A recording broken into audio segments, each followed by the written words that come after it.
তাহলে পিকনিকে ফ্রাইড রাইসটাই করা হোক। ফ্রাইড রাইস যদি হয় তো আমি পিকনিকে যাবো না বলে দিছি। ব্রয়লার মাংস, ভাত আর আলু সানা করতে হবে। এই হজম করতে পারবে নাই, বস আছে রিজ খাইলে ফুটোর ডুম, ঠিক তো? আমাকে কেমন বুড়া বলছে দেখ। আমি সোজা সাপটা কথাই বলি, কিন্তু মালটা আমি অল্প টেढ़া আছি।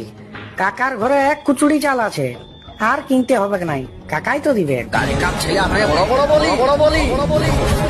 ও আমার ঘরে এক কুচুরি চাল আছে, সেইটা কি 12 পাঁচিস? ভাত যদি করতে হয় তোমাকেই পুরা চালটা দিতে হবে, আর যদি ফ্রাইড রাইস করা হয় তাহলে আদায় করে হবে। আর তোরা ঝামেলা করিস না, দরকার হলে মুড়ি খাবো। তোকে আমরা পিকনিকে ডাকি এমনি লিটিকেশন লাগাবার জন্য লয়, তুই হাঁড়ি কড়াটা দিস তার জন্য তোকে ডাকা হয়। তুই এই ফ্রাইড রাইসের কথাটা আগে তুলেছিস। ভাত আর আলু সানা হবে কে, ওইটার ঝামেলা কম আছে। তোরা কি জানিস, তোরা তো পালাইন দিবি আমাকে রাইনতে দিয়ে। আমার কাছে কেউ থাকে নাই, সব চলে যায় লাল জল খাইতে। ওই দায়িত্বটা আমার আছে।